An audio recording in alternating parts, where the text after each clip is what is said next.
Happy Halloween, gamers! I'm LotusCrane, and today I'll be reviewing Darkest Dungeon, a roguelike dungeon-crawling RPG developed and published by Red Hook Studios. It's $25 in the Steam store, and has an impressive Metacritic score of 84.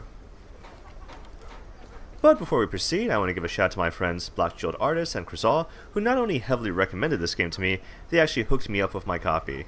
It's been sitting in my Steam library for a few months now. I only recently started playing it, because I thought, oh, it'd be nice for a Halloween episode. And normally, I only have to play a game for, 2, 3, 4 hours before I feel like I know it well enough to do one of these review videos.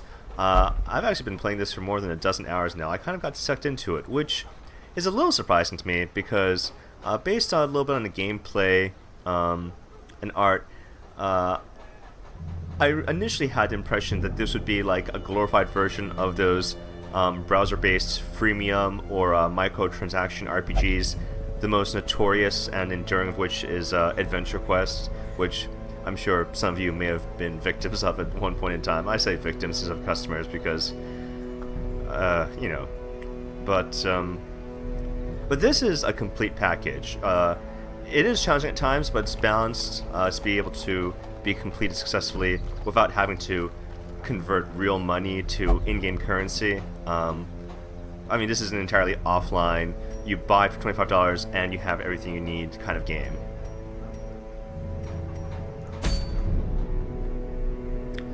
Alright, so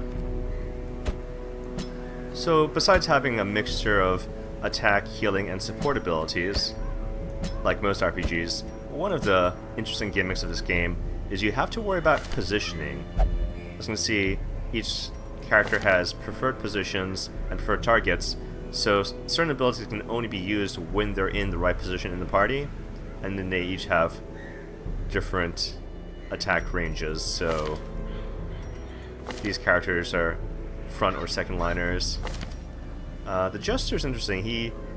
Depending on your selection abilities, he can be almost anywhere in the party, and sometimes he has to move around between using abilities, so that can be a little inconvenient to work with, but he has some interesting possibilities. And then Antiquarian's more of a backline support class. I actually have, so you see, I currently have 16 out of a potential roster of 28 heroes, because in between adventures, you need to send a lot of your heroes either to the sanitarium to be cured of diseases or mental quirks, or you need to send them to the abbey or the tavern to de-stress, to decompress. Alright, let's go to the cove.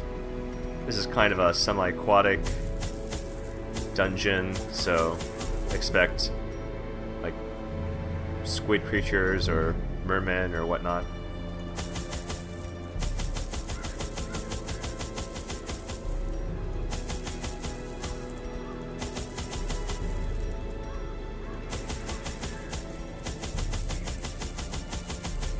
We're not gonna take these last bits because they would cause a new stack, and sadly the same spaces you use to bring tools with you into the dungeon are the same spaces you need to reserve for the treasure you pick up in the dungeon, so no sense taking more than what you'll actually use.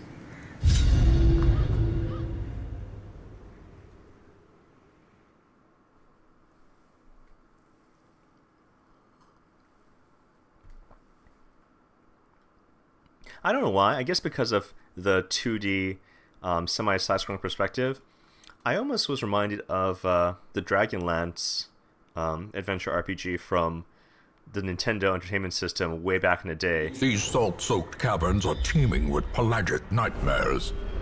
They must be flushed out. But the gameplay is quite a bit different.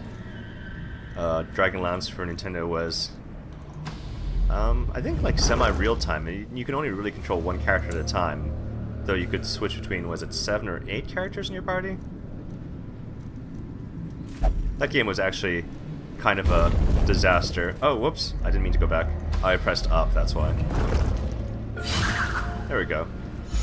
Some characters are better at that than others. Oh, you can tell that everyone started off a level of stress already, because technically this is a level 3 dungeon, and They're level 2. I guess my Atacarian was only level 1. I'd be a little more worried if this boss had a dungeon I had to kill. Oh wait, did I say this boss had a dungeon I need to kill? If this dungeon had a boss that I need to kill, then I would be a little more worried bringing an under-leveled party, but they should be okay. I hope.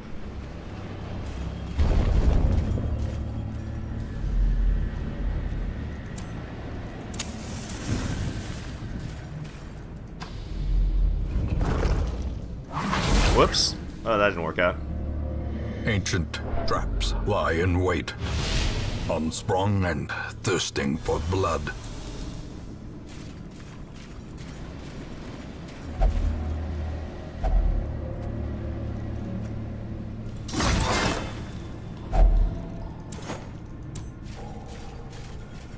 Oh man, I'm gonna run out of shovels.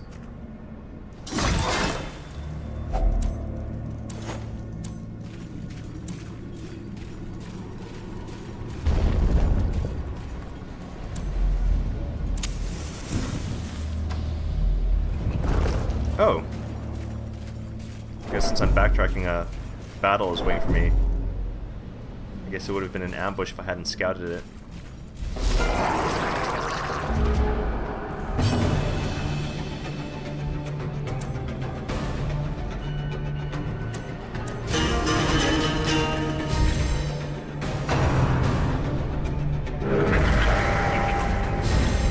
Yeah, the Jester is an interesting hybrid class. He's like halfway between a bard and an assassin if you go by Dungeons and Dragons terminology or archetypes.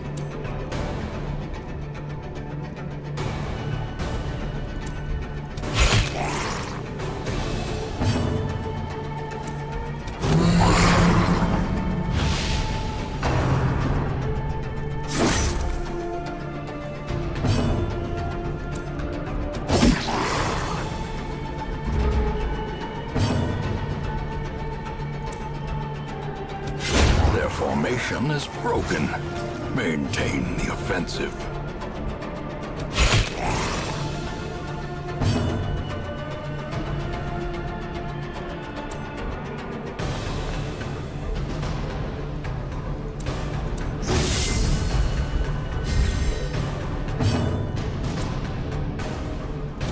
Press this advantage. Give them no quarter.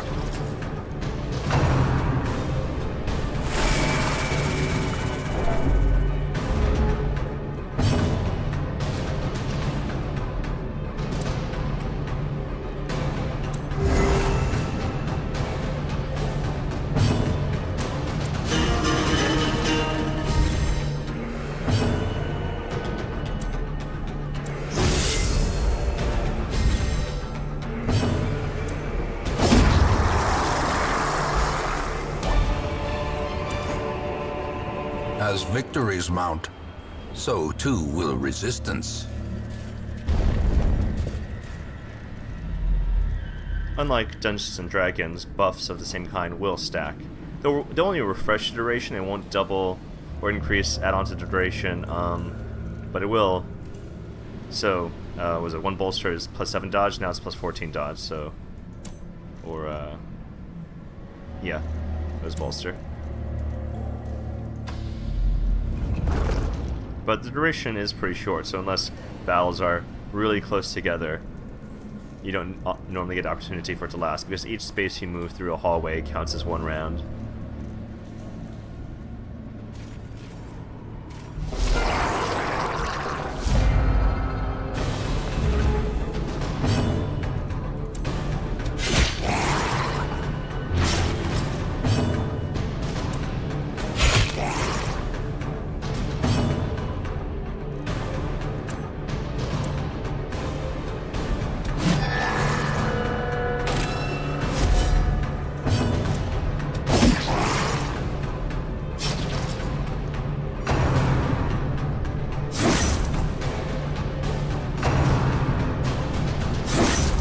Confidence surges as the enemy crumbles.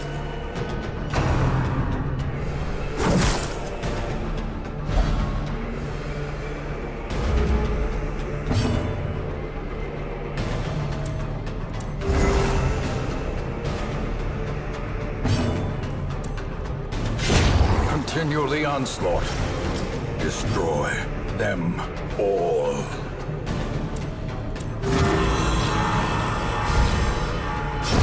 For death by inches.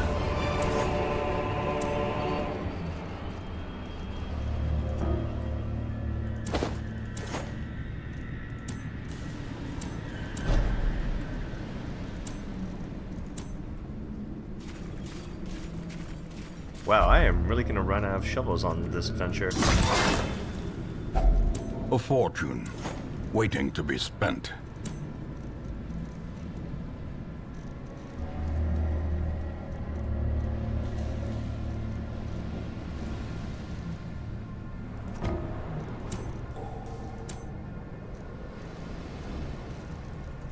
Alright, let's keep the light level up.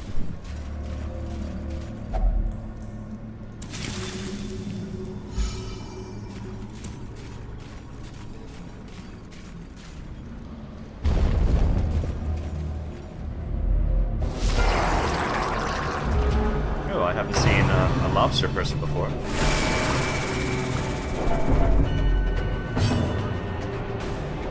Oh, it's a large type, so it takes up 2 spaces.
Impressive.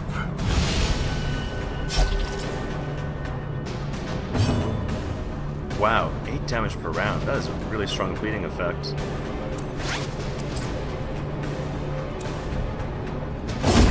As the fiend falls, a faint hope blossoms. Precision and power.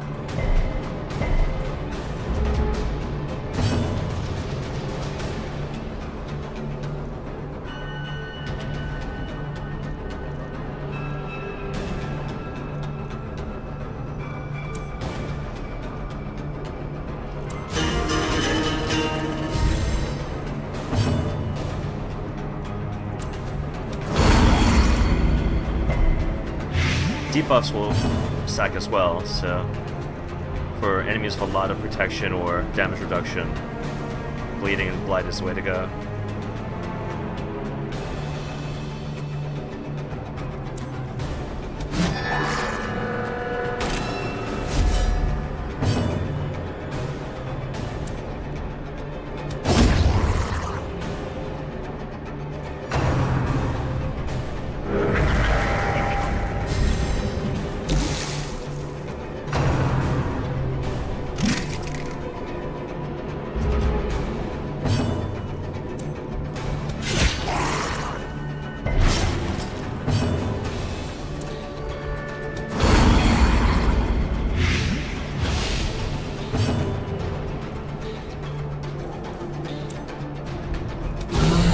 Masterfully executed.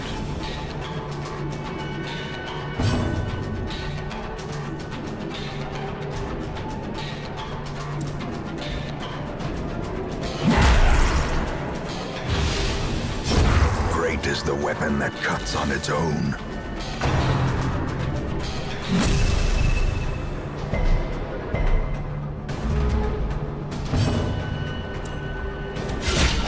The ground quakes.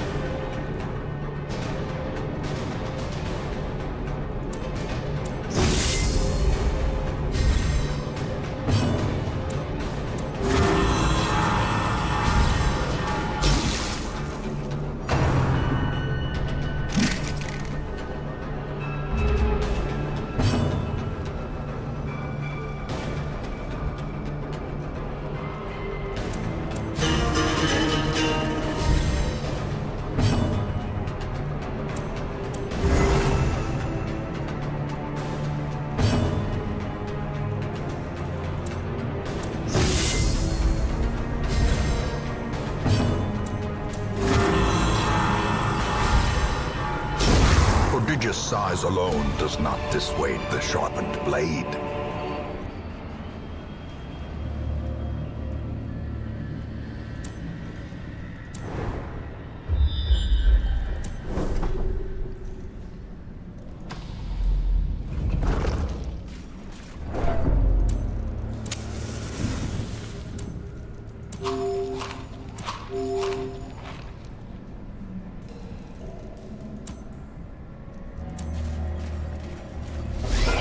Oh, another lobster person. Wonderful.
Powerful blow.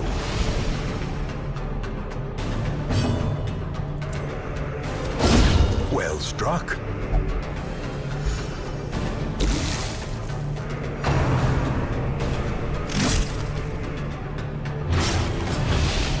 Uh-oh, that's not good. A hand's breadth from becoming unwound.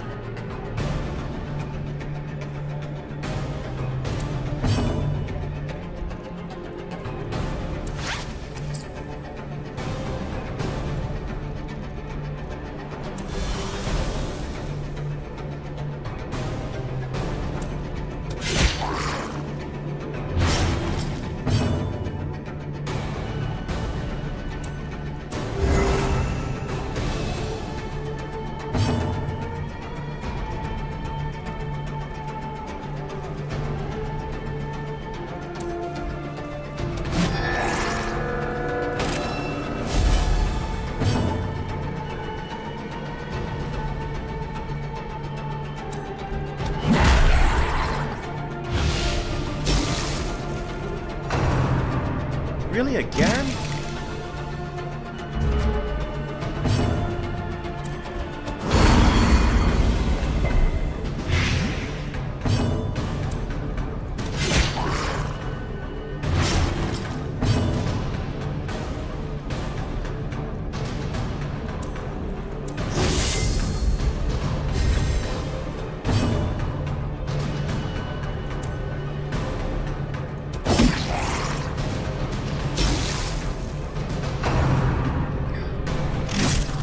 Keep going for.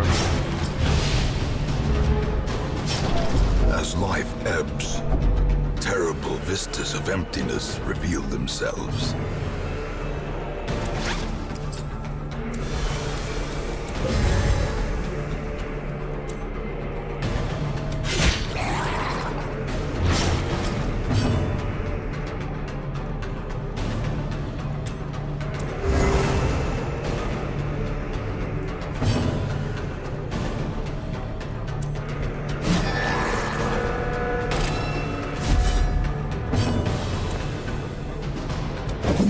Oh no, that's not good. A victory. Perhaps a turning point.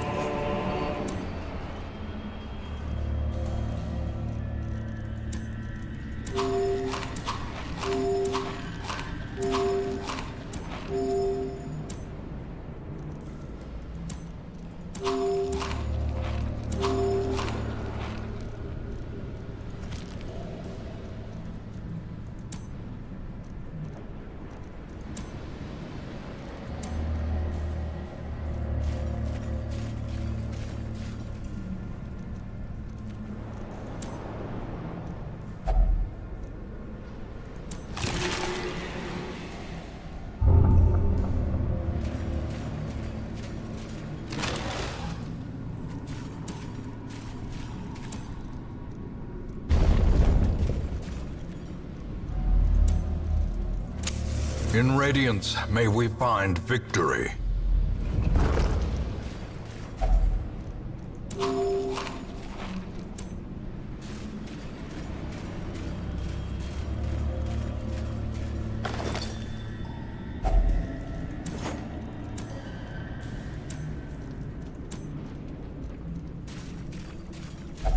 Another mariner, another misfortune. The light, the promise of safety.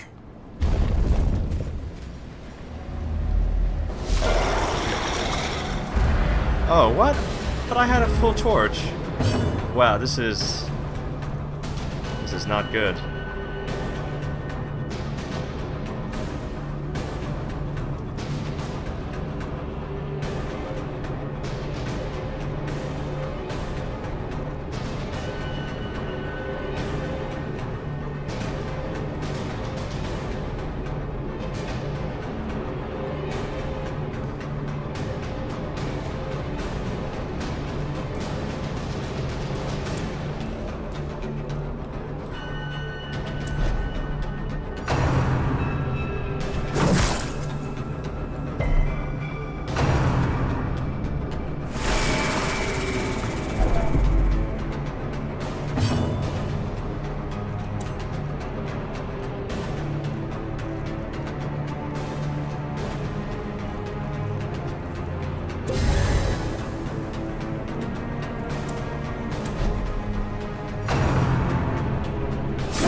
Uh-oh. Injury and despondence set the stage for heroism.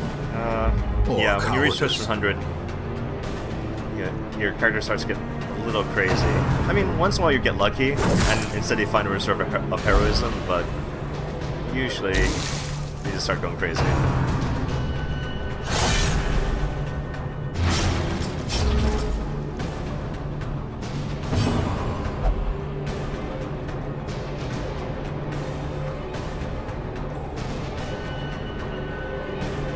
Actually, that worked out well, because I want Chatwood in the back row.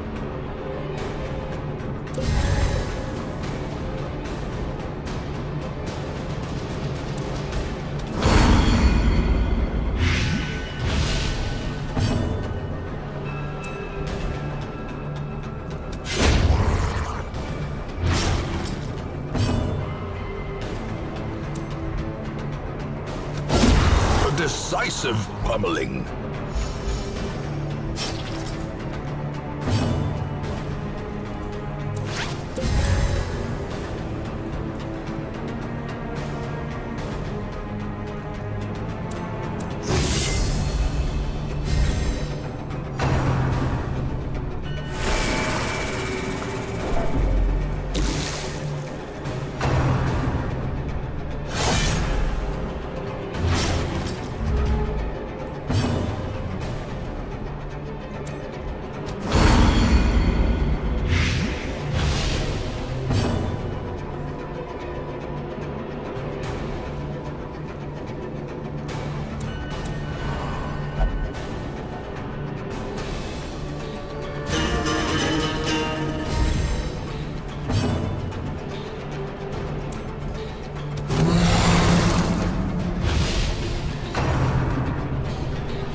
Reach stress 200, then they have a heart attack and may possibly die.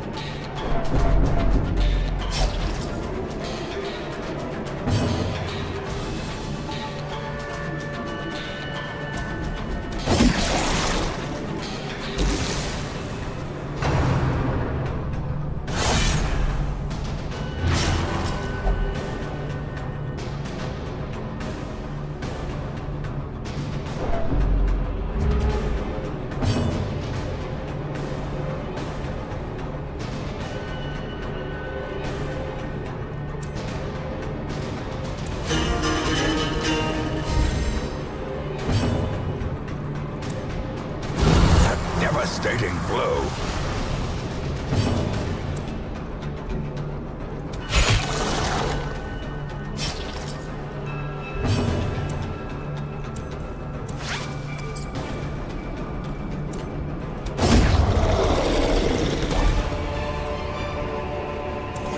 Remind yourself that overconfidence is a slow and insidious killer. Maybe what I was saying about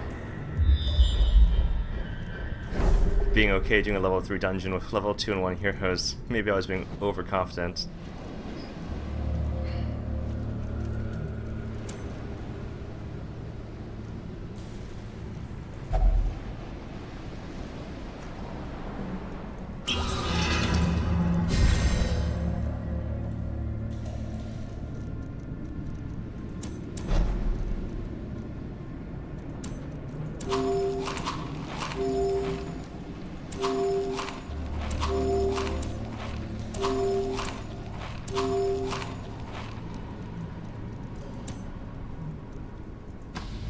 Oh man, at least 2 more battles with limited resources.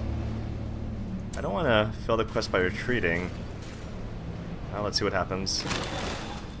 A handsome reward for a task well performed.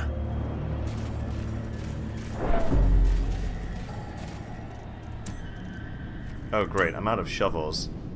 I actually don't know what happens if you try to do this by hand. Well, I'm about to find out.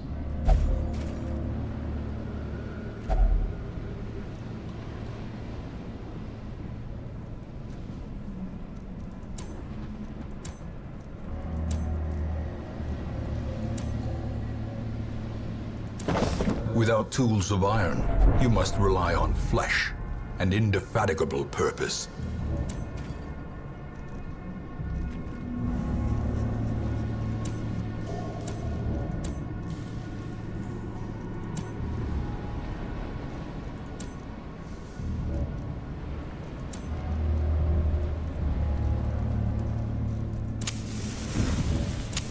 The match is struck.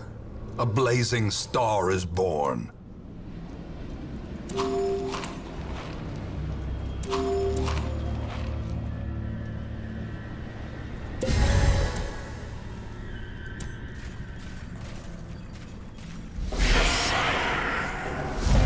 Alright, good. They're surprised and these enemies aren't too difficult.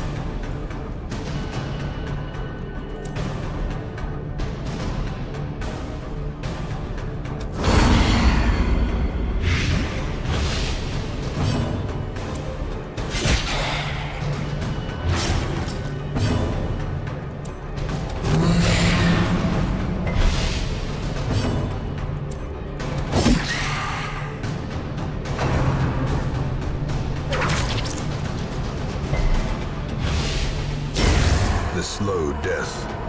Unforeseen. Unforgiving.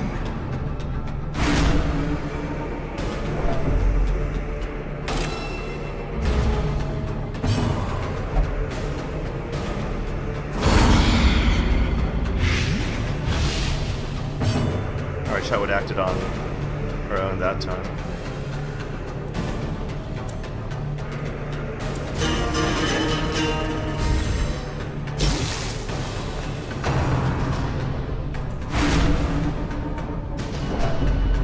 Uh-oh, wow, that was really close to a heart attack.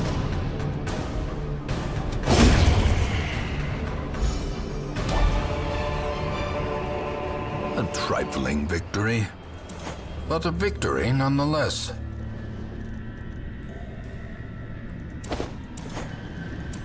Alright, I'm not confident I can win the last room battle with these injuries.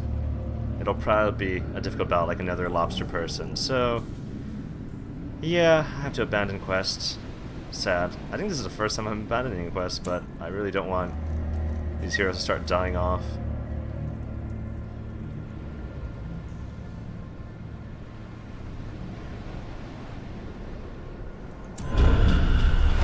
You cannot learn a thing you think you know.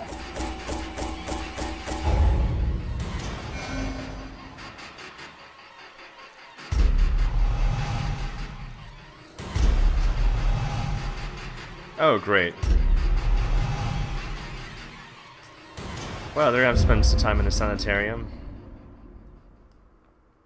The beating heart of the gambling hall.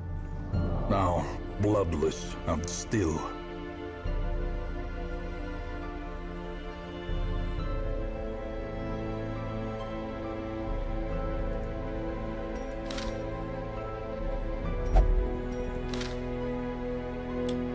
Anyway, yeah, I'm gonna say LotusCrane approved. I mean, I've certainly been sucked in enough to put a lot more time into this than I do most of the games I review. I mean, aside from ones that, actually, who knows? It only takes a couple hundred hours before this becomes one of those games where I've played it entirely too much at the expense of other games not being played at all. But yeah, LotusCrane approved. If you like this video, oh wait, what am I doing? I am skipping ahead. I have to at least show you a little bit what goes on in town. So yeah, sanitarium. Let's put in Percy and cure the Red Plague. And since the sanitarium's upgraded, maybe we'll also cure tetanus as a bonus. And who became a kleptomaniac? Yeah, no, that's really bad. Let's remove that quirk. No more kleptomania.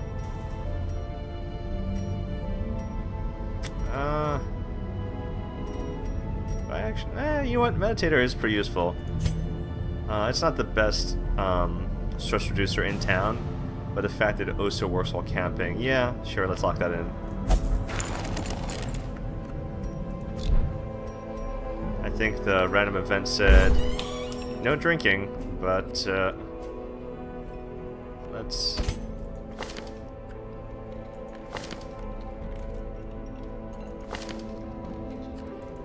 Yeah, let's have you enjoy the brothel. I mean, it is this setting. And at least there being equal opportunities, since I think Chetwood's probably the girls, so, yeah, very Game of Thrones-ish. It's, you know, whatever goes, goes. As it should be. Alright, so, right, getting back to the part before I jump the gun. If you like this video, please remember to subscribe to my channel and share them with your friends. I'm LotusCrane, wishing you happy Halloween, and signing off.